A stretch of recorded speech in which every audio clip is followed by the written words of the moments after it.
Guys what's up, bore and बरी rule clear. ठीक है, तो बस हमारे इस चैप्टर की लास्ट 3 बातें last topic that is electronic configuration. तो हेडिंग डाल लेंगे और बात करना स्टार्ट करेंगे हम लोग इलेक्ट्रॉनिक कॉन्फ़िगरेशन की। We are going to talk about electronic configurations. Now what is electronic configuration? अब क्या हुआ, जब स्क्रॉडिंजर का फाइनल एटॉमिक स्ट्रक्चर हमारे सामने आया, हमको मालूम पड़ गया कि एक एटम में शेल होता है, शेल में सबशेल होता है, सबशेल में ऑर्बिटल होते हैं, ऑर्बिटल में इलेक्ट्रॉन होता है। हमें यह भी मालूम पड़ा कि नील बोर का मॉडल सिर्फ हाइड्रोजन के ऊपर था। हमें यह भी मालूम पड़ा कि हाइड्रोजन में तो एक ही इलेक्ट्रॉन था। तो हमें उस इलेक्ट्रॉन को रखने में, उस इलेक्ट्रॉन को एटम के अंदर प्लेस करने में कोई तकलीफ नहीं हुई, क्योंकि हम लोग सब जानते हैं कि पहला इलेक्ट्रॉन ऑब्वियसली फर्स्ट शेल में होगा।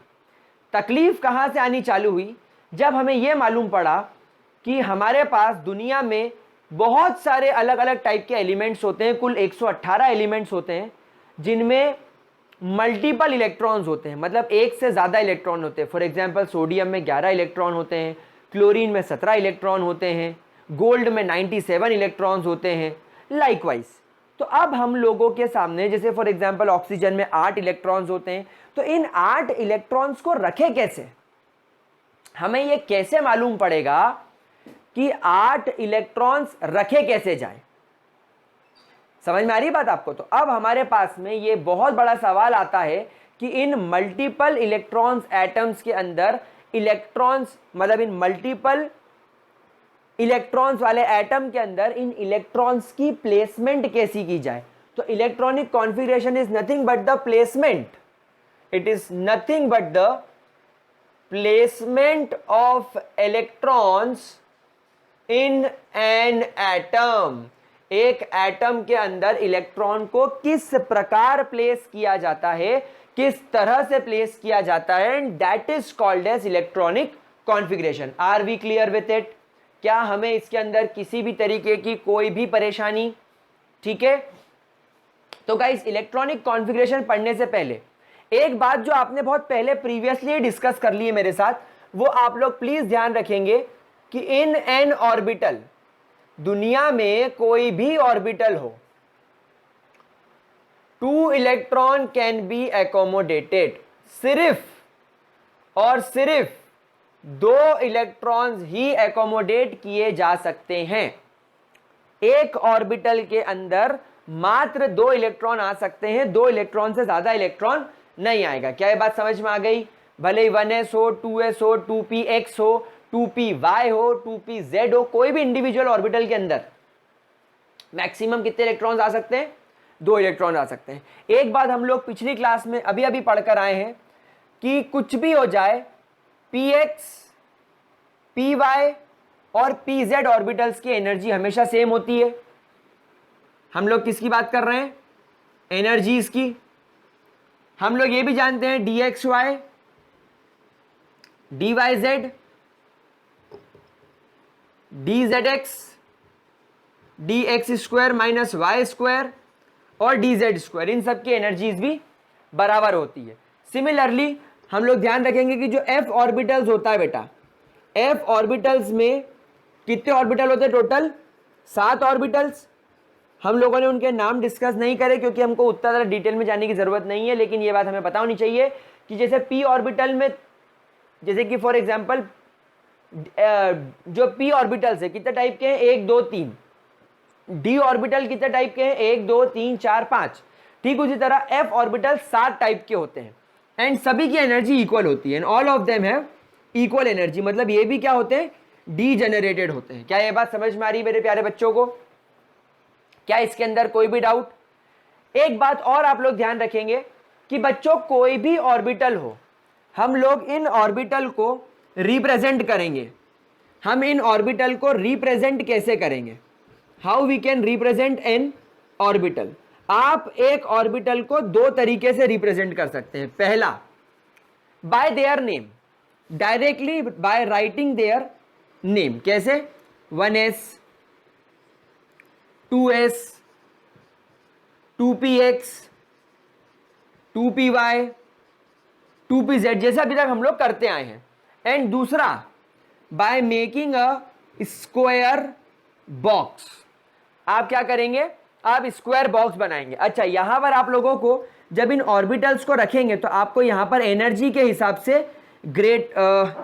एनर्जी के हिसाब से आपको इज इक्वल टू का साइन लगाना पड़ता है और ग्रेटर देन का साइन लगाना पड़ता है। लेकिन स्क्वायर बॉक्स में झंझट नहीं है। स्क्वायर बॉक्स में आपको क्या करना है? एक स्क्वायर बॉक्स बनाना है और स्क्वायर बॉक्स के नीचे लिखना है 1s। ये हो गया आपका 1s ऑर्बिटल। थोड़ा सा गैप छोड़ के, थोड़ी सी स्पेस छोड़ के आप यहां पर लिख देंगे 2s। नाउ इन दोनों ऑर्बिटल्स में गैप का मतलब क्या है? इसकी एनर्जी इससे कम है, तो ये ऑटोमेटिकली चीज क्लियर हो जाएगी कि इन दोनों के बीच में एनर्जी का डिफरेंस है। इन दोनों के बॉक्स में गैप होने का मतलब क्या है? इन दोनों के एनर्जी में डिफरेंस है। किसकी एनर्जी ज्यादा होगी? जो राइट साइड होगा। मतलब इसकी एनर्जी कम, उससे ज्यादा इसकी एनर्जी, उससे ज्यादा इसकी, उससे ज्यादा इसकी, एंड लाइकवाइज। इसके बाद जब अपन ये 2px की बात करेंगे तो बच्चों हमेशा ध्यान रखना 2px में तीनों की एनर्जी बराबर होती है, इसलिए इसके 3 डब्बे, इसके ये 3 स्क्वायर बॉक्स बिल्कुल चिपका के बनाना है। मतलब इनके बॉक्स के बीच में किसी भी तरीके की कोई भी गैप नहीं होनी चाहिए। इससे हमें क्या पता चलेगा? इससे हमें पता चलेगा कि ये 2px, ये 2py और ये 2pz के डब्बे चिपके, मतलब इन तीनों की एनर्जी कैसी है? बराबर। लेकिन 2s और इनके डब्बों में गैप है, मतलब इनकी एनर्जी में डिफरेंस है। तो आप हमेशा ध्यान रखेंगे किसी भी ऑर्बिटल को आपको हमेशा इस तरीके से रिप्रेजेंट करना है। क्या इसके अंदर कोई डाउट? क्या इसके अंदर कोई परेशानी? तो पहले इतनी बात जरा नोट कर लो, पहले इतनी बात जरा देख लो, फिर अपन आगे चलेंगे। अच्छा, डी ऑर्बिटल के लिए आपको 5 डब्बे बनाने पड़ेंगे, पांचों की एनर्जी बराबर होगी। तो आप डी ऑर्बिटल के लिए इस तरीके से बनाएंगे 1, 2, 3, 4 एंड 5, और ये पांचों डब्बे बिल्कुल चिपके हुए हैं। तो मतलब ये सारे डी ऑर्बिटल हो गए, dxy, dyz, dzx, dx square minus Y square and dz square. सभी की एनर्जी बराबर है, इसे सभी साथ साथ लिखें। तो f ऑर्बिटल के लिए क्या हो जाएगा बच्चों? f ऑर्बिटल के लिए आपको 1, 2, 3, 4, 5, 6 और 7 डब्बे बनाने पड़ेंगे। सातों को पास पास बनाना पड़ेगा क्योंकि सातों की एनर्जी कैसी होगी? बराबर होगी। क्या ये बात समझ में आ गई? कोई दिक्कत इसके अंदर, किसी तरीके की कोई परेशानी? पक्की बात? चलिए, तो इसको नोट कर लीजिए, फिर इसको रब करके आगे चलते हैं। और सबसे पहला प्रिंसिपल, सबसे पहला रूल यानी कि आफ्बाउ प्रिंसिपल पढ़ना स्टार्ट करते हैं। पर पहले इतना नोट कर लो। चलो गाइस, तो अब यहां पर हम लोग स्टार्ट करने वाले हैं हमारा first rule, that is aufbau principle. जिन बच्चों को, जिन महान प्यारे प्यारे बच्चों को आफ्बाउ नाम से किसी साइंटिस्ट की याद आती हो तो आप गलत हैं। आफ्बाउ किसी साइंटिस्ट का नाम नहीं है। आफ्बाउ एक लैंग्वेज, आई डोंट थिंक कि शायद ये ग्रीक लैंग्वेज है या लैटिन है, I am not sure actually, but aufbau का मतलब होता है इंक्रीजिंग लेवल।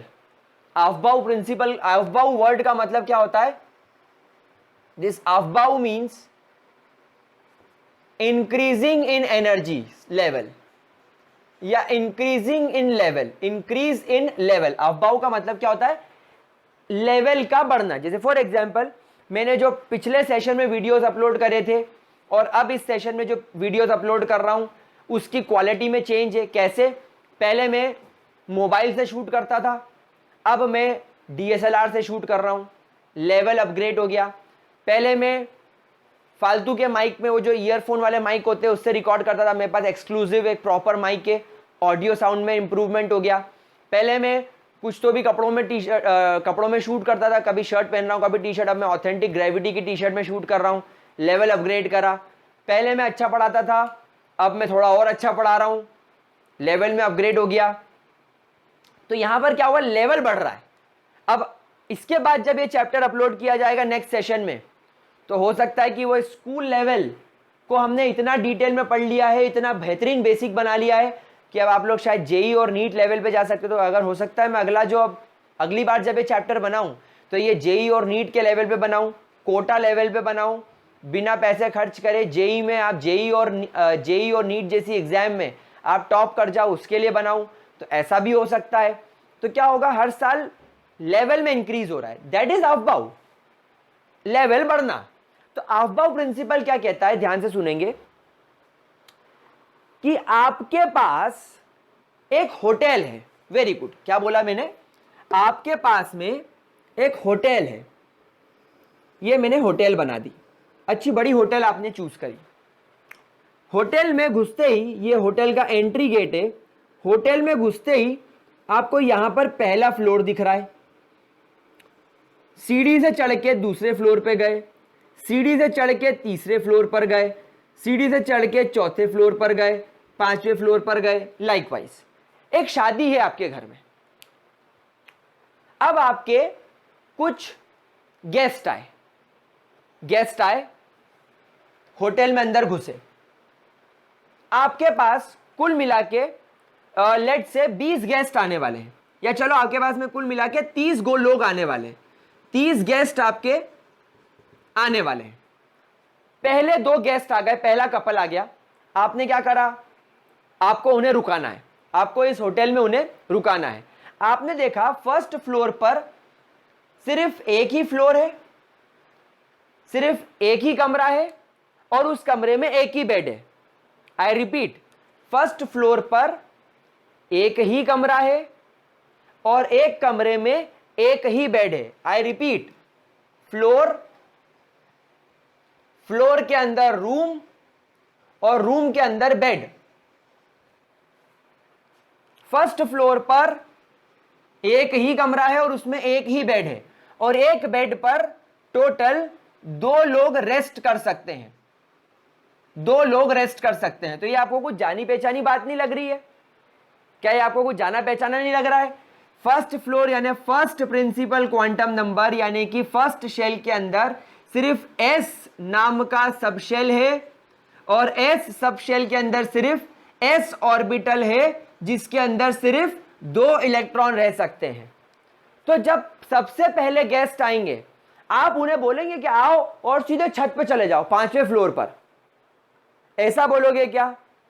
नहीं, आप क्या बोलोगे कि इन 2 गेस्ट को अपन नीचे ही रखते हैं ताकि हम इन्हें से मिल सकें, अगर इन्हें कुछ चाहिए खाने पीने को तो हम इन्हें दे सकें, वरना क्या होगा, हम इन्हें 5वें फ्लोर पर टिका देंगे और अपन लोग सब यहां पर घूम रहे हैं। अब इनका फोन आएगा, अरे यार हमें पानी भिजवा दो, फिर पानी लेकर first second third fourth 5th floor पर जाएंगे। कुछ ज्यादा ही ओवर स्मार्ट लोग अब यहां पर आके दिमाग लगाएंगे, सर लिफ्ट होगी ना, लिफ्ट बंद है, क्योंकि मेरे को वरुण धवन का गाना बहुत पसंद है, ऊंची है बिल्डिंग लिफ्ट तेरी बंद है, तो इसकी लिफ्ट बंद कर दी है मैंने। अब बोलो क्या करोगे, क्या करना है? समझ में आ रही है बात? तो क्या करेंगे, अगर 5वें फ्लोर पर टिका दिया तो भाई कौन जाएगा इतना ऊपर, कौन लगाएगा इतनी एनर्जी? 5वें फ्लोर पर जाने में एनर्जी लगती है। तो हम लोगों ने क्या करा, इन 2 लोगों को यहां टिका दिया, तो ये 2 लोग यहां टिक गए। चलो अब फर्स्ट फ्लोर भर गया, अब फर्स्ट फ्लोर बुक हो गया, यहां पर 2 लोग आ चुके हैं, दिस इज बुक्ड। अब क्या करेंगे, अब हमारे पास में सेकेंड फ्लोर है, सेकेंड फ्लोर पर हमने देखा हमारे पास में 2 कमरे हैं। 2 कमरे कैसे हैं, एक कमरा तो एक बेड वाला है, लेकिन जो दूसरा कमरा है उसमें 3 बेड लगे हुए हैं, एक बड़ा कमरा है। तो ये कुछ आपको ऐसा दिखाई पड़ रहा होगा, इसमें एक ही बेड है लेकिन इस वाले कमरे में 3 बेड लगे हुए हैं। कुछ जानी पहचानी फीलिंग आ रही है? हाँ, ये वाला जो है ये s ऑर्बिटल है, और ये वाला जो है ये px py और pz ऑर्बिटल है। तो जो 3 बेड लगे हुए हैं, ये px वाला बेड है, ये py वाला बेड है, ये pz वाला बेड है। अब क्या हुआ, आपके पास में 2 गेस्ट आए, 2 गेस्ट आए, फर्स्ट फ्लोर बुक है, तो उन 2 गेस्ट को आपने यहां टिका दिया। अब क्या हुआ, अब आपके पास में और गेस्ट आए, अब और गेस्ट आए, तो अब उन नए गेस्ट को आप 3rd फ्लोर पर नहीं टिकाओगे, आप क्या बोलोगे, ये बड़ा रूम है आप इसे ले लीजिए, तो बोलेंगे ठीक है। तो अब आपके पास में इस रूम में 6 लोगों को बैठाने की व्यवस्था है। क्यों 6 लोगों को बैठाने की व्यवस्था है? क्योंकि यहां पर 3 बेड लगे हैं और एक बेड पर 2 लोग सो सकते हैं, तो 2 2 4 और 2 6, तो यहां पर आप 6 इलेक्ट्रॉन मतलब 6 लोगों को बैठा सकते हो। क्या ये बात समझ में आ रही है? तो यहां पर आपने 6 लोग बैठा दिए। एंड लाइकवाइज आप इस तरीके से आपके गेस्ट को अरेंज करते चलोगे, फिर 3rd फ्लोर पर ले जाओगे, फिर 4th फ्लोर पर। अच्छा, बच्चे मेरे से सवाल पूछेंगे कि सर इसको आपने पहले क्यों भरा, आपने इसको पहले क्यों भरा? एक बात बताओ, 2 लोग आए हैं तो आप पहले उस रूम में ठहराओगे ना जो छोटा है। पहले छोटे रूम को बुक करो, फिर बड़े रूम को बुक करो। समझ में आ रही बात? ठीक उसी तरह हमारे एटम में 2s ऑर्बिटल की एनर्जी कम होती है 2p से, अभी पढ़कर आए पिछले वीडियो में। तो पहले जिसकी एनर्जी कम है उसको हम लोग भरेंगे। तो क्या ये एग्जाम्पल समझ में आया? Very good. अब अगर ये एग्जाम्पल आपके समझ में आ गया है तो अफबाउ प्रिंसिपल आपको ऑटोमेटिकली क्लियर हो गया है। तो ऑटोमेटिकली अफबाउ प्रिंसिपल का मतलब क्या होता है? अफबाउ प्रिंसिपल बोलता है that electrons in an atom should be placed in the increasing order of the energies of the orbitals, यानी ऑर्बिटल्स की एनर्जीज के इंक्रीजिंग ऑर्डर में इलेक्ट्रॉन्स आपको रखना है। कैसे? हम एक यहां पर चार्ट ऐसे सीखेंगे। यहां पर मेरे पास में 1s ऑर्बिटल है, 1s के नीचे मेरे पास में 2s ऑर्बिटल होता है और 2s के बाद में 2p होता है। देखो मैंने 2p को अलग अलग नहीं बनाया क्योंकि ये डीजनरेटेड है। px में रखो, py में रखो, pz में रखो, कोई फर्क नहीं पड़ता। फिर मेरे पास में 3s आता है, फिर मेरे पास में 3p ऑर्बिटल आता है, फिर मेरे पास में 3d ऑर्बिटल आता है, फिर 4s, 4p, 4d, 4f, 5s, 5p। क्या बात समझ में आ रही है? अब अफबाउ ने कहा क्योंकि 1s ऑर्बिटल की एनर्जी सबसे कम होती है, सबसे पहले इलेक्ट्रॉन्स हम किस में भरेंगे? 1s ऑर्बिटल के अंदर। अब 1s ऑर्बिटल में मैक्सिमम कितने इलेक्ट्रॉन जा सकते हैं? 2। तो अगर आपके पास में सिर्फ 2 इलेक्ट्रॉन हैं तो 1s में उन्हें भरो और आगे बढ़ो। लेकिन अगर आपके पास में 2 से ज्यादा इलेक्ट्रॉन है तो पहले 1s को पूरी तरीके से भर दो और 1s को भरने के बाद आप भरो 2s को, क्योंकि 1s के बाद 2s आता है। 1s से ज्यादा एनर्जी 2s से होती है, तो हमको इंक्रीजिंग ऑर्डर में एनर्जीज में भरना है। मतलब सबसे पहले वो ऑर्बिटल आएगा जिसकी एनर्जी लोवेस्ट होगी, लोवेस्ट के बाद इससे थोड़ी ज्यादा इसकी एनर्जी होगी तो पहले वो भरेंगे। फिर 2s के बाद आप इलेक्ट्रॉन किस में रखेंगे? 2p में। क्यों? क्योंकि 2s से ज्यादा एनर्जी किसकी होती है? 2p की। फिर 2p के बाद आप इलेक्ट्रॉन किस में भरेंगे? 3s में। किस में भरेंगे आप इलेक्ट्रॉन?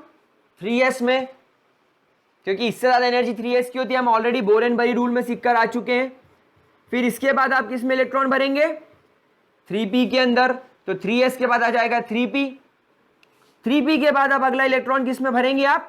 4s के अंदर। Now this is really very important. 4s आया 3p के बाद। क्या आप लोगों को इसका रीजन पता है?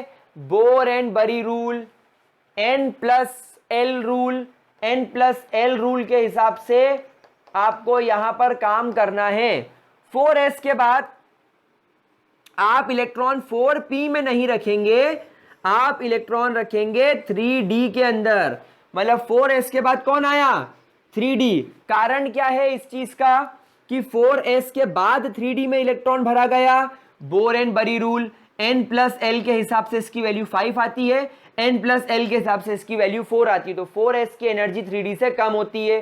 देन उसके बाद 3d के बाद आप इलेक्ट्रॉन रखेंगे 4p के अंदर। तो 4p के बाद रियली वेरी इंपॉर्टेंट 5s के अंदर इलेक्ट्रॉन जाएगा, 5s के अंदर इलेक्ट्रॉन जाएगा। तो ये इलेक्ट्रॉन गया आपका 5s के अंदर। क्या बात समझ में आ रही है मेरे प्यारे बच्चों को? कोई दिक्कत इसके अंदर किसी भी तरीके की? अब 5s के बाद, 5s के बाद अब आप देखो अपने पास में दो केस आ रहे हैं, कौन कौन से? 5p and 4d।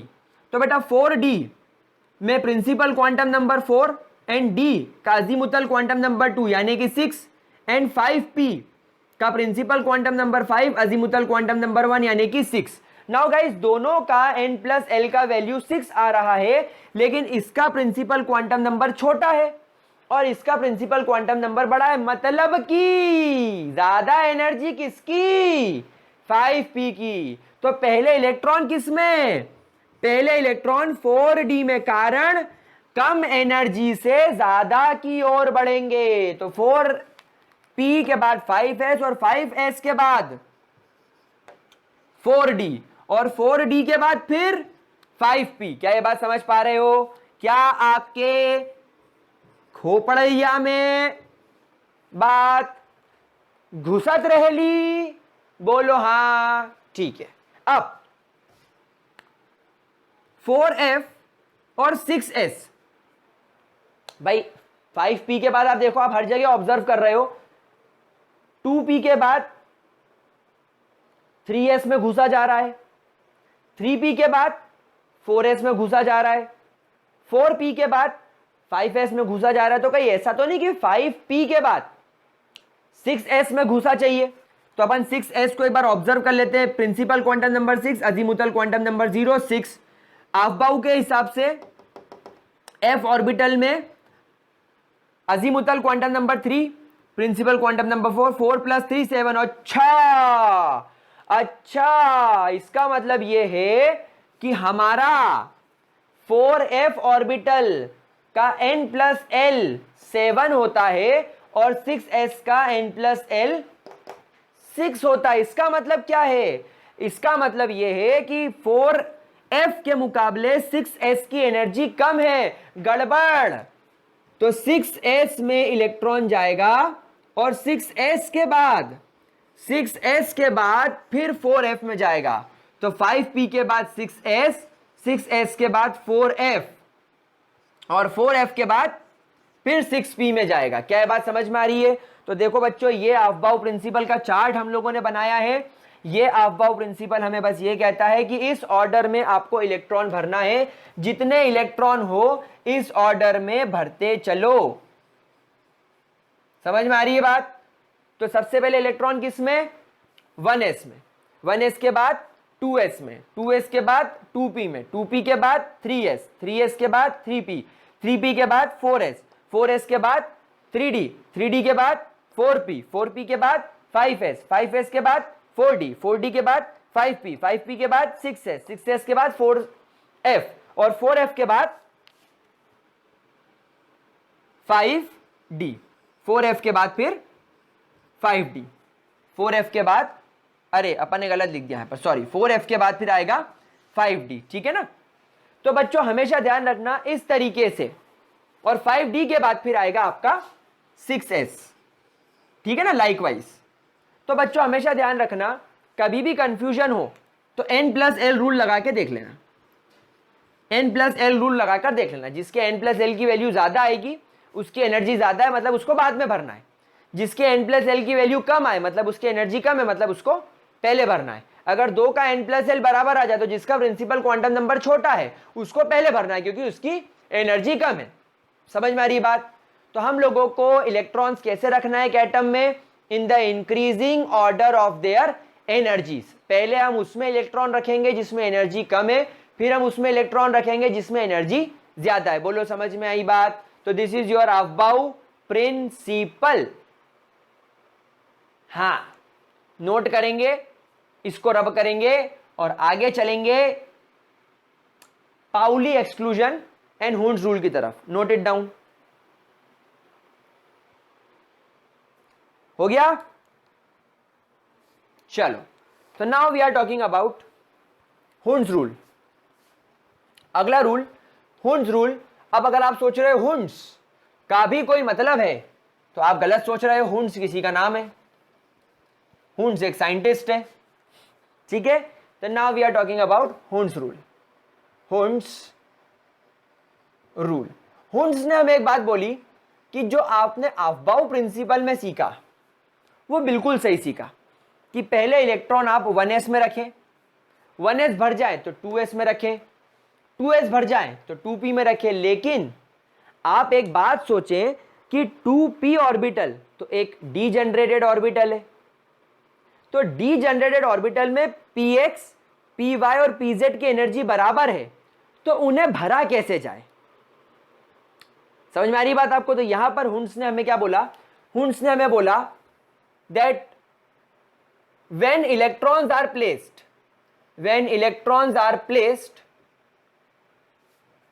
in an orbital then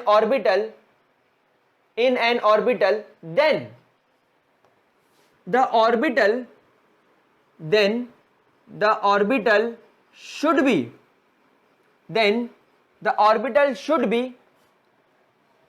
half filled first, यानी आपको पहले उस ऑर्बिटल को आधा भरना है, आपको पहले उस ऑर्बिटल को क्या करना है? आधा भरना है। Followed by should be filled first, followed by fully filling it, उसके बाद आधा भरने के बाद आप उसे इस प्रकार भरे कि वो पूरी तरीके से भर जाए। Followed by fully filling it and then move towards higher energy orbital, और जब वो ऑर्बिटल पूरा भर जाए तो उससे ज्यादा हायर एनर्जी ऑर्बिटल की तरफ मूव कर जाए। समझ में आ रही बात? यानी आपने एक ऑर्बिटल लिया, उस ऑर्बिटल में आपने इलेक्ट्रॉन रखा, तो इस प्रकार इलेक्ट्रॉन रखे कि पहले वो आधा भरे, फिर उसको आधा भरने के बाद उसी को पूरा भरे। जब वो पूरा भर जाए, इलेक्ट्रॉन रखने की जगह ना बचे, तो अफबाउ के हिसाब से हायर एनर्जी पर जाए। फॉर एग्जाम्पल अच्छा, अभी मैं आपको ये समझाता हूं, लेकिन उसके साथ साथ मैं आपको एक तीसरा रूल भी समझाता हूं, दैट इज पाउली या पॉलीस एक्सक्लूजन प्रिंसिपल। ये दोनों प्रिंसिपल एक साथ समझ लेते हैं, क्योंकि दोनों प्रिंसिपल कहीं ना कहीं जुड़े हुए हैं, तो आपको समझ में आना चाहिए। Polish exclusion principle. Now guys, what is poly exclusion principle? हम लोग ने क्वांटम नंबर्स पढ़े थे। क्वांटम नंबर्स के अंदर हम लोगों ने देखा था कि एक ऑर्बिटल में मौजूद किन्हीं दो इलेक्ट्रॉन्स के बारे में मैं आपसे बात करूंगा। तो लेट्स से मेरे पास में 3px ऑर्बिटल के बारे में बातचीत चल रही है। मेरे पास में एक 3px ऑर्बिटल है, और इस 3px ऑर्बिटल के अंदर दो इलेक्ट्रॉन्स फील्ड है, मैं 3px ऑर्बिटल की बात कर रहा हूं। तो क्या आप मुझे 3px ऑर्बिटल के सारे क्वांटम नंबर्स बता सकते हो? वीडियो पॉज करो और दिमाग पे जोर डालो कि क्या आप मुझे 3px ऑर्बिटल में प्रेजेंट इन दोनों इलेक्ट्रॉन्स के चारों क्वांटम नंबर बता सकते हो? लगाओ दिमाग, वीडियो पॉज करो, मुझे बताओ। हाँ, सोचा? देखो, सीधी सी बात है, थर्ड शेल पर है तो principal quantum number 3। P orbital है, दुनिया का कोई भी पी ऑर्बिटल हो, हम ये सीख कर आए हैं कि अजीमुथल क्वांटम नंबर 1 होता है। अगर अजीमुथल क्वांटम नंबर 1 है तो मैग्नेटिक क्वांटम नंबर 2l+1 के फॉर्मूला से हमेशा इसका 3 होगा। अच्छा बच्चों, हमको यहां पर रिप्रेजेंटेशन नहीं करना है। रिप्रेजेंटेशन हमने क्यों करा था? ताकि हम समझ पाए कि इस m की वैल्यू 3 होने का मतलब है -1, 0 एंड +1, यानी कि p ऑर्बिटल के अंदर, p सब शेल के अंदर 3 ऑर्बिटल होते हैं, px, py, pz, लेकिन इसका मैग्नेटिक क्वांटम नंबर तो 3 होगा। अब अगर हम स्पिन क्वांटम नंबर की बात करें तो बेटा 2 इलेक्ट्रॉन है, तो एक का स्पिन क्वांटम नंबर अगर +½ होगा तो दूसरे का आपको -½ रखना पड़ेगा। तो अगर हम बात करें कि ये 2 इलेक्ट्रॉन इस ऑर्बिटल में हैं, तो बेटा दोनों इलेक्ट्रॉन्स का प्रिंसिपल क्वांटम नंबर 2 होगा। इस ऑर्बिटल में प्रेजेंट दोनों इलेक्ट्रॉन्स का अजीमुथल क्वांटम नंबर 1 होगा। इन दोनों इलेक्ट्रॉन्स का इस ऑर्बिटल में बैठने की वजह से मैग्नेटिक क्वांटम नंबर 3 होगा।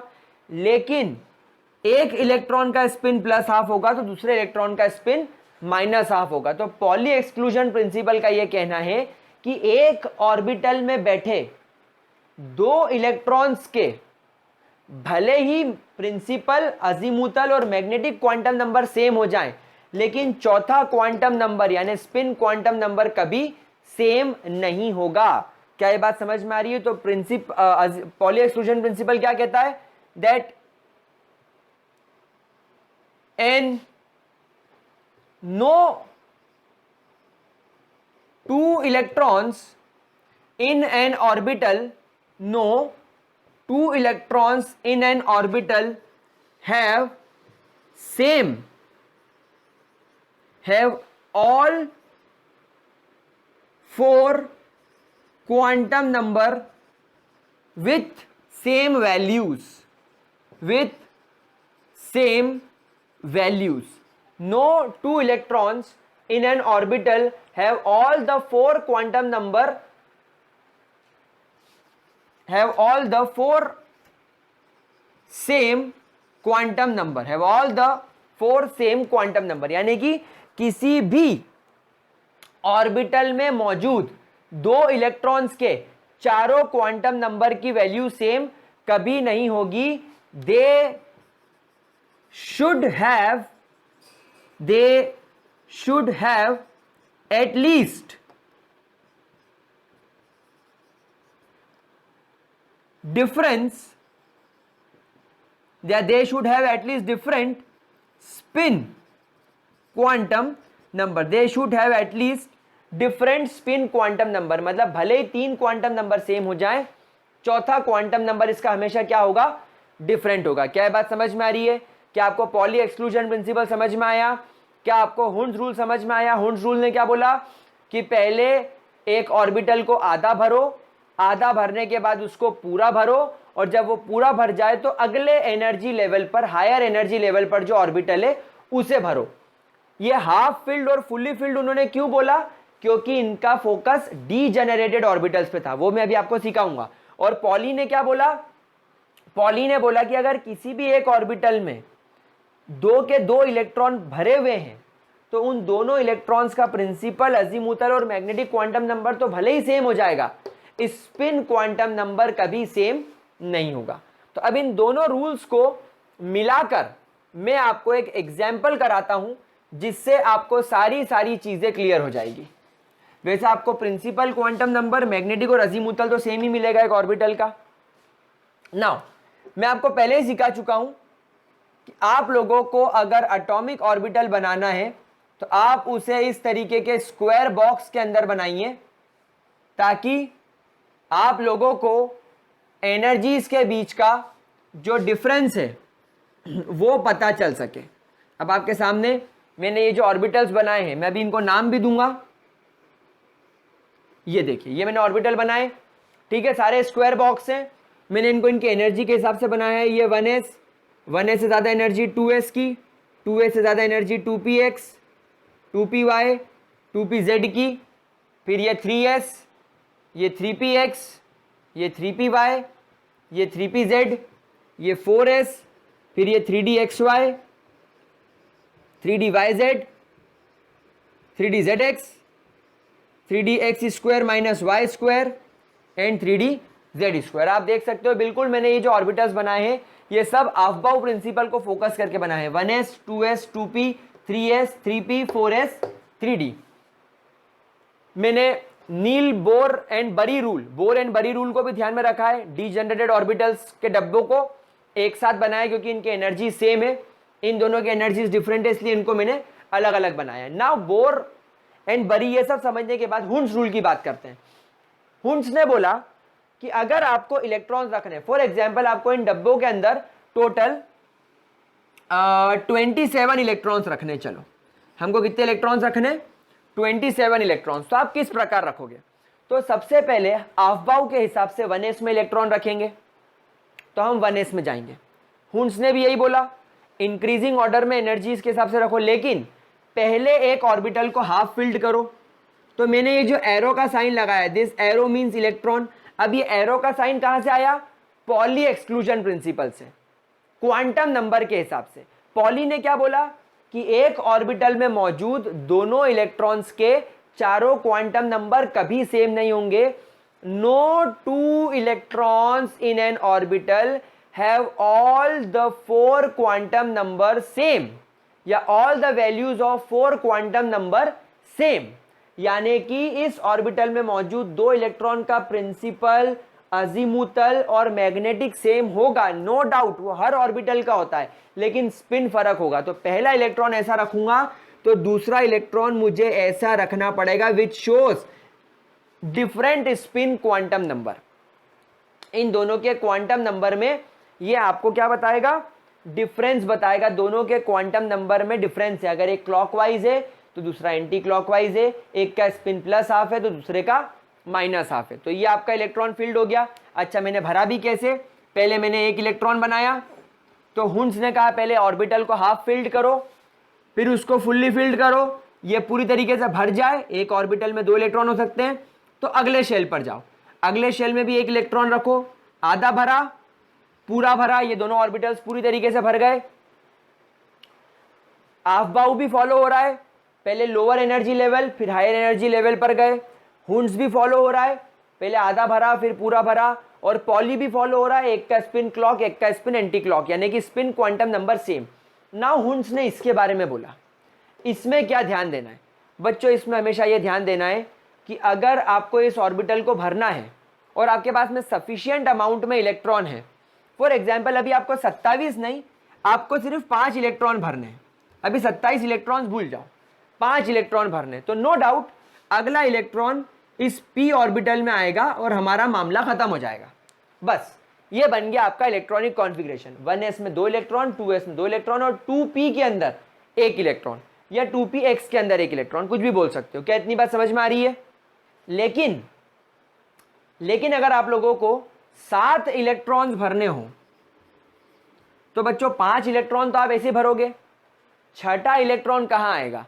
बहुत सारे बच्चे ये गलती करेंगे कि वो छठा इलेक्ट्रॉन ऐसे भर देंगे, बोलेंगे सर 2px ऑर्बिटल खत्म हो गया। लेकिन आप ये बात क्यों भूल रहे हो कि ये डीजेनरेटेड ऑर्बिटल है, दिस इज डीजेनरेटेड ऑर्बिटल, और डीजेनरेटेड ऑर्बिटल में तीनों की एनर्जी बराबर होती है, इसलिए हमें इन तीनों को बराबर वेटेज देना है, बराबर इनकी इज्जत करनी है। तो जो छठा इलेक्ट्रॉन होगा वो यहां के बाद इस ऑर्बिटल में भरा जाएगा। समझ आ रही है कि नहीं बात? और फिर जो 7वां इलेक्ट्रॉन है वो कहां भरा जाएगा? यहां। मतलब पहले आपको इन डीजेनरेटेड ऑर्बिटल्स को इक्वली हाफ फील्ड करना है। अब समझ में आया हुंस की बात? अब समझ में आई हुंस ने क्या बोली थी कि पहले एक ऑर्बिटल को हाफ फील्ड करो, फिर उसको पूरा भरने पे फोकस करो। तो आपको 1s और 2s में तो मजाक लगा, क्या 1s में एक इलेक्ट्रॉन रखा, हाफ हो गया, पूरा भर दिया। लेकिन अब p में उस बात की वैल्यू समझ में आ रही है, p ऑर्बिटल में उसकी कही बात की वैल्यू समझ में आ रही है, क्योंकि हर p ऑर्बिटल डीजेनरेटेड होता है, तीनों की एनर्जीज बराबर होती है, और एनर्जीज बराबर होने का मतलब है तीनों को बराबर इंपॉर्टेंस मिलनी है। तो पहले तीनों हाफ फील्ड होंगे, और फिर अब अगर आप 27 इलेक्ट्रॉन्स भरना चाह रहे हैं तो अब इतना करने के बाद आप यहां से वापस 2px के अंदर आएंगे, 8वां इलेक्ट्रॉन यहां रखेंगे, फिर 9वां इलेक्ट्रॉन यहां रखेंगे, और फिर 10वां इलेक्ट्रॉन यहां रखेंगे। क्या ये बात समझ में आ रही है आप लोगों को? अब ये पूरी तरीके से भर गया। फिर 3s पर जाओ, फिर 8 इलेक्ट्रॉन वहां गए, 2 2 4 2 6 2 8 10 इलेक्ट्रॉन होगा, ये 11, ये 12वां इलेक्ट्रॉन। अब 13वां इलेक्ट्रॉन कहां आएगा? यहां पर। 14th इलेक्ट्रॉन कहां आएगा? यहां आएगा क्या? नहीं, हुंस रूल 14th इलेक्ट्रॉन यहां आएगा और 15th इलेक्ट्रॉन यहां आएगा। पहले हमने p ऑर्बिटल को हाफ फील्ड करा, फिर 13 14 15 16 17 18, ये भर जाने के बाद 19 20। अब यहां पर क्या होगा? वही हुंस रूल, पहले इसको भरेंगे 21 22 23 24 25, पूरे डी ऑर्बिटल को हाफ फील्ड करा, फिर 26 और 27, अब इलेक्ट्रॉन्स खत्म हो गए, तो बस हम लोग भी यहां रुक जाएंगे। फिर अगर ये खाली रह जाए तो रह जाए, कोई फर्क नहीं पड़ता, कोई फर्क नहीं पड़ता, मुझे कोई फर्क नहीं पड़ता। अब अगर मान लीजिए मुझे 23 इलेक्ट्रॉन्स ही भरने, तो 2 2 4 2 6 2 8 2 10 2 12 14 16 18 19 20, तो 20 इलेक्ट्रॉन हो गए। अब अपने को कितने इलेक्ट्रॉन भरने? 23, तो यहां तक 20 इलेक्ट्रॉन हो गए। तो 20 के बाद ये हो गया 21, ये 22 और ये 23, यानी 21 22 एंड 23। ये दोनों डब्बे खाली रह जाए तो रह जाए, उससे कोई फर्क नहीं पड़ता। इलेक्ट्रॉन खत्म हो गए और डब्बे खाली रह गए तो कोई फर्क नहीं पड़ता, इन दोनों को कोई परेशानी नहीं। लेकिन अगर इलेक्ट्रॉन है और आपने इसको पूरा भर दिया, इसको पूरा भर दिया, इसको पूरा भर दिया और इन दोनों को खाली छोड़ दिया, तो फिर दिक्कत है। तो गाइस इस तरीके से आपको इलेक्ट्रॉनिक कॉन्फ़िगरेशन करना है। इन तीनों रूल्स को ध्यान से देख लो। अगले वीडियो में मैं आपको पहले 30 एलिमेंट हाइड्रोजन से लेकर जिंक तक के इलेक्ट्रॉनिक कॉन्फ़िगरेशंस करवाऊंगा, करके बताऊंगा और आप लोगों को करना है। ठीक है, चलिए, तो इतना। अगर आपको मजा आया हो पढ़ने में तो वीडियो को लाइक जरूर कर दो यार, कोई फर्क नहीं पड़ता, बस लाइक क्लिक करना है। दोस्तों के साथ जरूर शेयर करो इस चैनल को, इस वीडियो को। ग्रेविटी सर्कल एप्लीकेशन डाउनलोड करो, नोट्स उस पर बहुत अच्छे वाले अवेलेबल हैं, बहुत सारी टेस्ट सीरीज अवेलेबल हैं, बहुत सारी चीप रेट्स पर टेस्ट सीरीज अवेलेबल है, बहुत अच्छे अच्छे क्वेश्चंस हैं और एक्सक्लूसिव वीडियोस वाला कोर्स भी बना दिया गया है जिसमें हम एनसीईआरटी के एक्सरसाइज से क्वेश्चन सॉल्व करेंगे एक्सक्लूसिव एप्लीकेशन पर। तो उसके लिए आपके पास में एप्लीकेशन होना जरूरी है। तो that's all for this video guys, bye bye, have a great day.